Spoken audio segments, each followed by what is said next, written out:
हा म्हणजे मी असं विचार केला की माझी आई जेव्हा दळण दळत असेल तेव्हा ती रमाईचं गाणं कसं बोलत असेल मग ती तर ती बोलेल की जिंदगीच देन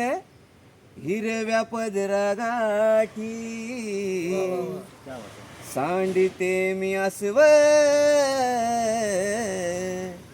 माघेराची ओली माती गोठल हे मन घर घर जात्या मंदी वविरमाची बांधते आठवच्या पारामंदी मग ते जात सुरू होतं घर घर मग बोलते घर घर जात्यावर जस पिठाचं रांगण वा वा वा वा अरे बाबा घर घर जात्यावर जस पिठाचं रांगण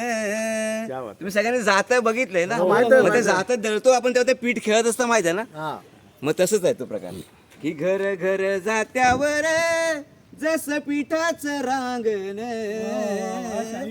माझी माय रमाई मागा सूर्याचं चांद वा वा वा माझी माय रमाई महासूर्याचं चांदन मग रमाईचे वडील कामाला कुठे होते तर बंदरावर होते मग बंदरावर कामाला असलेला माणूस मला कसा वाटेल तर तो दर्या सारंग वाटेल दर्या राजा वाटेल मग भिकू धुत रे बाप माझा दर्या सागराचा जसा राजा दर्या सागराचा जसा राजा पुनवच्या त्या चांदा मानी रखुमाईचा संसार साजा रमाईच्या आईचं नाव रखुमाई होतं रखुमाईचा संसार साजा मग मी काय करेन म्हणजे माझी आई माझी आजी काय करेल ग तुझं चांदन गोंदन सडांगणी शिंपण तुझं चांदन गोंदन सडांगणी शिंपण माझी माय रमाई त्या महासूर्याचं चांदन बस नंतर बाकीचं पुढे नंतर ऐकू